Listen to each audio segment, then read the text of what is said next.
Buongiorno da Sicilia 24, le principali notizie.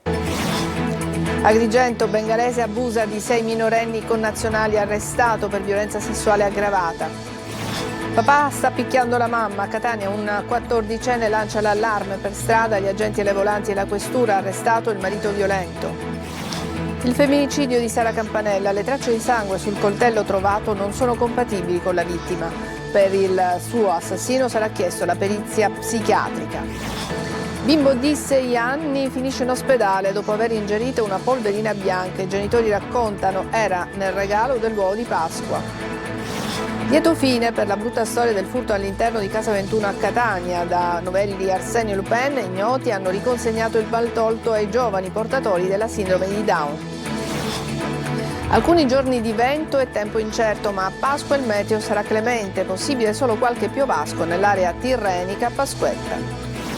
Taglio del nastro sull'autostrada Palermo-Catania alla presenza del Presidente della Regione. Tornano percorribili le rampe dello svincolo di Enna sulla A19. Calcio, colpo di scena nel Messina, il tecnico Simone Banchieri è stato esonerato a meno di 48 ore dalla trasferta di Foggia. Il Catania gode di un turno di riposo in attesa della definizione della classifica a 90 minuti alla fine della regular season.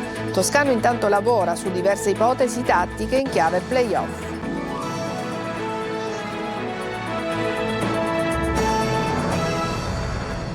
Bentrovati, la cronaca ci porta ad Agrigento per una brutta storia di abusi sessuali. È stato arrestato un uomo, un bengalese, che ha abusato di 6 migranti minorenni arrivati in Sicilia senza famiglia, anche loro bengalesi. Li minacciava di farli rimpatriare se avessero raccontato qualcosa. Sentiamo Davide Sardo. 6 minorenni bengalesi arrivati in Italia senza familiari sarebbero stati costretti a subire abusi sessuali sotto la minaccia del rimpatrio. La squadra mobile di Agrigento ha arrestato un cittadino italiano originario del Bangladesh con l'accusa di violenza sessuale aggravata. A far partire le indagini è stata la denuncia di un operatore della comunità per minori che ospitava i ragazzi. Ascoltati alla presenza di una psicologa e di un mediatore culturale, i minori hanno fornito versioni chiare e coerenti. L'uomo avrebbe agito in luoghi appartati e anche nella propria abitazione, utilizzando violenza e minacce. È stato trasferito nel carcere Pasquale Lorenzo di Agrigento. Le indagini sono ancora in corso. Papà sta picchiando la mamma, questo è il grido d'aiuto di un ragazzino di 14 anni di Catania che ha lanciato l'allarme e ha fermato per strada gli agenti e le volanti della questura che hanno arrestato l'uomo. Da anni in casa si vivevano momenti di terrore con continue aggressioni rivolte alla moglie e anche alla figlia, aggredite dal familiare ubriaco. Giusy Lazzaro. Papà sta picchiando la mamma. A Catania il grido d'allarme di un ragazzo di 14 anni che in strada ha fermato la pattuglia delle volanti della questura, raccontando in lacrime quello che stava avvenendo a casa. I poliziotti entrati nell'abitazione hanno trovato il padre, un tunisino di 62 anni, che aggrediva la moglie davanti alla figlia più grande che lo supplicava di fermarsi. A dare l'allarme era stata proprio lei, la 18enne, che aveva chiesto l'intervento dei poliziotti per aver subito violenze dal padre tornato a casa ubriaco. Aveva strattonato la figlia con schiaffi e pugni senza alcun motivo. L'uomo poi si era scagliato anche contro la moglie che cercava di difendere la ragazza. Il tunisino li aveva minacciati di altre violenze se avessero collaborato con la polizia.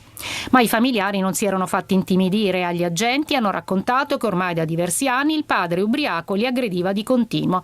La madre e la figlia sono state medicate in ospedale. L'uomo è stato arrestato per maltrattamenti in famiglia e resistenza a pubblico ufficiale. Un motociclista è morto in un incidente stradale avvenuto ieri sera a Taormina sulla via Pirandello in direzione della costa. A perdere il controllo di una Beverly Piaggio, un 47enne di Giardini Naxos. Stando ad una prima ricostruzione, l'uomo sarebbe andato a sbattere contro uno dei muretti in pietra della strada di accesso più antica della cittadina turistica. Potrebbe aver avuto un ruolo nella perdita del mezzo anche il manto sdrucciolevole causato da una pioggia mista a pulviscolo caduta copiosa in questi giorni nel comprensorio taorminese. Truffa aggravata e riciclaggio ai danni dell'Unione Europea. Sono stati sequestrati beni e denaro per un valore di circa 700.000 euro. Il GIP di Caltanissetta ha emesso il provvedimento su beni mobili, immobili e societari nei confronti degli indagati di frode in danno ai fondi dell'Unione Europea, riciclaggio e autoriciclaggio. L'indagine è partita da una serie di accertamenti e di attività eseguite dalla DIA e dal Nucleo di Polizia Economico-Finanziaria della Guardia di Finanza, che hanno consentito di ricostruire un reticolo societario creato per movimentare i finanziamenti comunitari e, dopo averli illecitamente conseguiti, ripulirli. Ed è emersa in particolare la figura di 4 persone, tra loro 2 coniugi. E adesso parliamo del femminicidio di Sara Campanella. L'avvocato di Stefano Argentino, Giuseppe Cultrera, è pronto a chiedere una perizia psichiatrica per il giovane che ha ucciso la sua collega di università. Intanto resta il giallo dell'arma utilizzata, perché sono arrivati i primi esiti degli esami del RIS sul coltello trovato nei pressi del luogo del delitto. Sentiamo Francesco Triolo. Le tracce di sangue sul coltello non sono compatibili con la vittima. Sono queste le prime risultanze delle analisi di laboratorio eseguite dal reparto del RIS di Messina sul coltellino svizzero trovato a 150 metri dal luogo dell'omicidio di Sara Campanella. Si cerca quindi ancora l'arma che ha utilizzato Stefano Argentino per uccidere la studentessa di Miss Ilmeri la sera del 31 marzo. Su questo punto il ragazzo non ha risposto durante gli interrogatori con i magistrati che seguono le indagini, un aspetto che lascia aperti alcuni quesiti: dove e quando lo ha preso e dove e come se ne è liberato, che complicità ha avuto, che fine ha fatto quell'arma. Stefano se ne è liberato da solo, lo ha nascosto o qualcuno l'ha fatto per lui? Ancora al vaglio del RIS invece alcuni vestiti sequestrati allo stesso Stefano Argentino che presentano tracce di sangue, ma le analisi ancora non sono definitive. Intanto nel carcere di Gazzi il giovane ha incontrato il suo avvocato Giuseppe Cultrera, che ha anticipato la richiesta di una perizia psichiatrica su Argentino, una mossa che non ha sorpreso l'avvocata Cettina Latorre, che tutela la famiglia di Sara. È una mossa che ci aspettavamo, una strategia difensiva tipica nei casi di femminicidio, quella a cui ricorrono tutti gli assassini, soprattutto quando hanno confessato nel tentativo di ottenere uno sconto di pena. Ha detto: le perizie psichiatriche in questi casi sembra costituiscano la panacea di tutti i mali, ha commentato la legale che assiste i familiari di Sara Campanella. Un bambino di 6 anni di una scuola elementare di Acicatena ha ingerito una polverina trovata nella sorpresa dell'uovo di Pasqua e si è sentito male ed è finito in ospedale. Per fortuna niente di grave, ma sentiremo adesso l'appello di una rappresentante di istituto che avverte i familiari ad alzare la soglia di attenzione. Intanto l'ospedale di Acireale ha avviato la segnalazione all'ASP di Catania. Tonino De Mana. È fuori pericolo, ha solo la trachea infiammata per essere entrato in contatto con materiale tossico. Protagonista un bambino di 6 anni di Acicatena, iscritto alla scuola primaria Guglielmino presso Madre Teresa di Calcutta di via Majorana, trasportato d'urgenza all'ospedale di Acireale. Secondo il racconto dei genitori, il piccolo avrebbe ingerito una polverina bianca contenuta all'interno di un uovo di Pasqua regalato dalle insegnanti. A raccontare la storia è Valentina Mangiafico, rappresentante dell'Istituto Scolastico Scandura. All'interno di queste uova c'era una sorpresa un po' subdola, perché si trattava di una polverina, tra l'altro l'involucro a tema natalizio, quindi da qui abbiamo dedotto che probabilmente non si trattava di una caramella granulosa così come il bambino ha erroneamente pensato che fosse, ma probabilmente della neve istantanea oppure una polverina magari per fare dello slime. Quindi il bambino effettivamente ha ingerito una sostanza chimica. È partito tutto dal voler divulgare questa notizia, in quanto io presidente del consiglio di istituto, per attenzionare soprattutto i bimbi più piccoli che, come il bimbo in questione, avrebbero potuto, fraintendere la sorpresa ed ingerirla. Dall'ospedale di Acireale avvertono che sono in corso indagini con la segnalazione al SIAN dell'ASP di Catania per stabilire cosa abbia provocato esattamente la reazione al piccolo. Un video che è diventato virale sui social mostra l'ennesima corsa clandestina di cavalli sulle strade etnee. In sottofondo si sentono anche i colpi di pistola. Sentiamo Luca Ciliberti.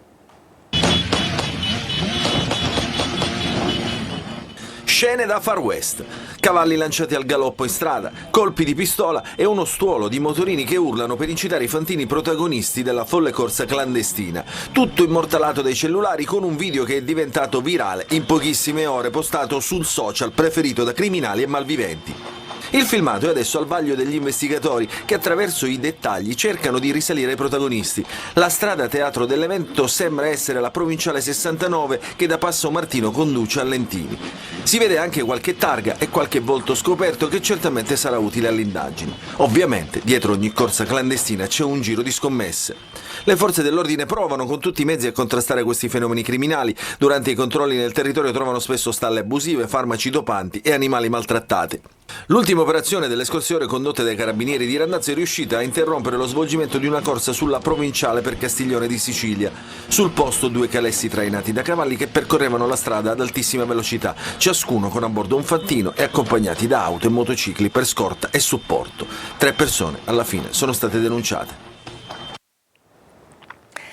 Ieri ad ora di pranzo vi abbiamo raccontato la storia di un furto avvenuto a Catania, al quartiere di Picanello, ai danni della sede di ragazzini con la sindrome di Down, ma poche ore dopo, e già ieri sera ve ne parlavamo, c'è stato un risvolto al lieto fine. I ladri hanno restituito la refurtiva e si sono scusati con un biglietto firmato Arsenio Lupin. Torna dunque il sorriso a casa 21. Tonino De Mano. Siamo ladri, ma non sapevamo che era Associazione Ragazzi Down. Ci scusiamo. Buona Pasqua, firmato Arsenio Lupin. Ve lo facciamo vedere.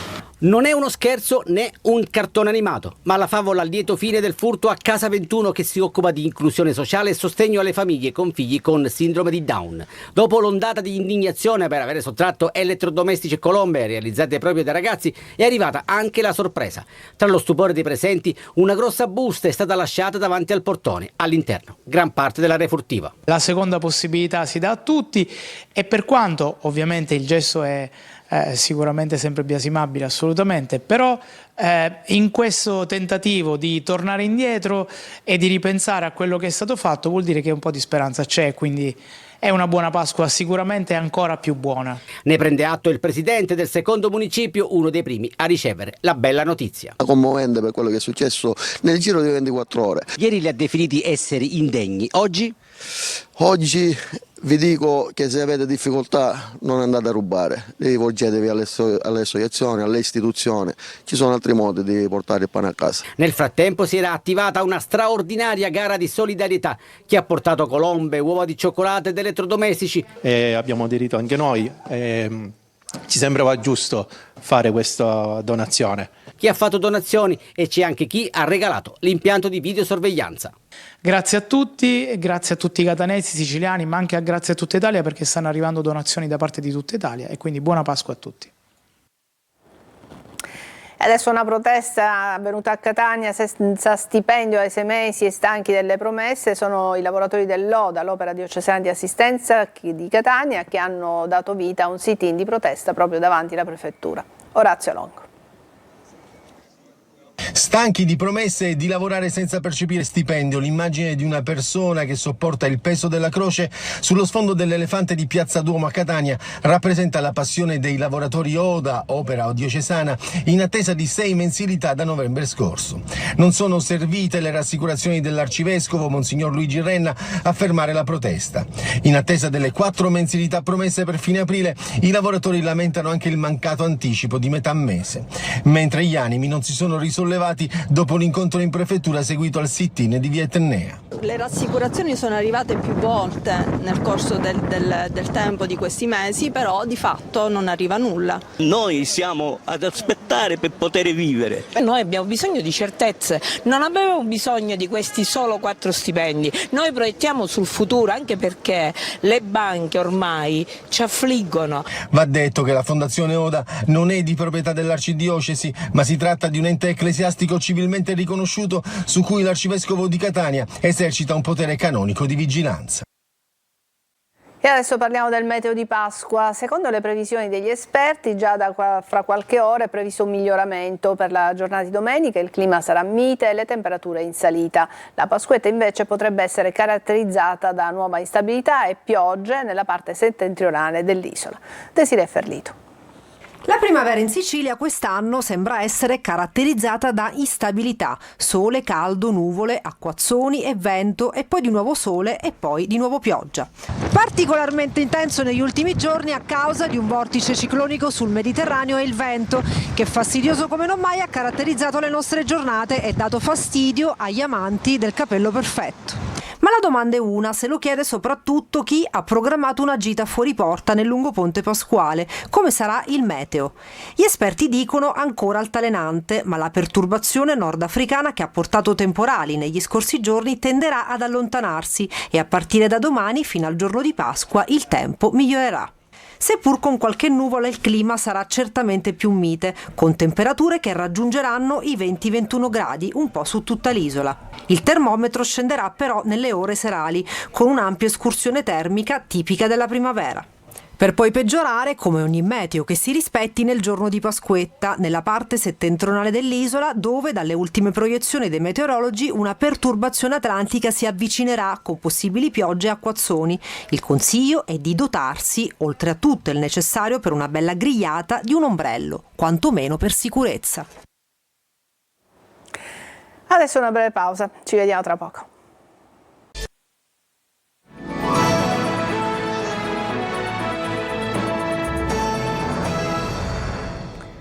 A Trapani sono scesi in piazza a protestare i sindacati CGIL, CISL e UIL per chiedere una sanità più efficiente. La protesta davanti alla prefettura e poi l'incontro con il prefetto. Ci racconta di più Laura Spanò.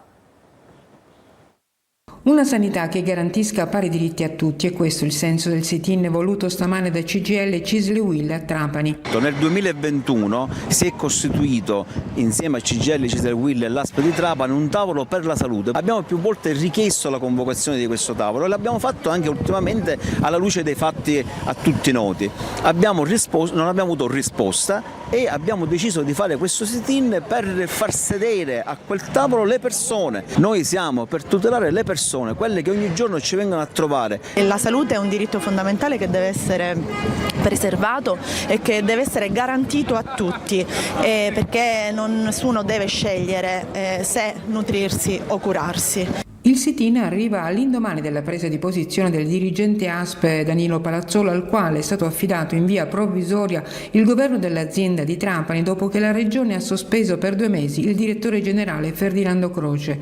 A Palazzolo, che stamane ha incontrato i 3 segretari delle confederazioni sindacali, sono state evidenziate in un documento programmatico una serie di criticità sanitarie e sociosanitarie, dalle liste d'attesa alla mancanza di personale medico alle difficoltà di interlocuzione dei soggetti anziani e fragili. Poi la delegazione si è recata in prefettura. Palazzolo ieri aveva definito in una nota assedio la moltitudine di domande sullo stato della sanità trapanese, ritenendo ancora una volta la sanità pubblica un feudo da occupare. Continuano i lavori sulla A19, ieri con la riapertura delle rampe dello svincolo di Enna al taglio del nastro c'era il presidente Schifani, ma c'era anche l'amministratore delegato di ANAS. Il servizio è di Rita Cinardi. Tornano nuovamente percorribili tutte le rampe dello svincolo di Enna sulla A19 Palermo-Catania. Questa mattina al taglio del nastro, alla presenza del presidente della regione siciliana e commissario straordinario del governo per i lavori sulla A19 Renato Schifani e dell'amministratore delegato di ANAS Claudio Andrea Gemme, che hanno riconsegnato al traffico veicolare l'intera infrastruttura oggetto di interventi di risanamento. Da oggi infatti sono fruibili le rampe della carreggiata in direzione Palermo, mentre quelle della strada in direzione Catania erano già state riaperte al traffico nel Ferragosto del 2024. Stiamo lavorando assieme ad ANAS perché il completamento dei lavori di manutenzione straordinaria di questa grande arteria possano realizzarsi in tempi accettabili. Le riorganizzazioni strutturali richiedono sacrifici da un lato, dall'altro lato non posso che ringraziare ANAS per l'impegno finanziario non indifferente che sta ponendo in essere. Gli investimenti ANAS in Sicilia ammontano a 11 miliardi e mezzo di euro, tra lavori in corso, di prossimo avvio e in programmazione. Sempre questa mattina è stato aperto al traffico il nuovo viadotto Salso lungo la statale Caltanissetta-Agrigento in direzione dell'autostrada A19, un'opera che renderà percorribile un ulteriore tratto di 2 km lungo l'itinerario Caltanissetta-Agrigento, che con i suoi 72 km complessivi consente di spostarsi tra i due centri in circa mezz'ora di auto. Intanto sulla A18 Catania-Messina la presenza di numerosi cantieri continua ad essere causa di lunghe code, soprattutto all'altezza di Acireale. Adesso una breve pausa, poi il calcio, parleremo del Messina ma anche del Catania.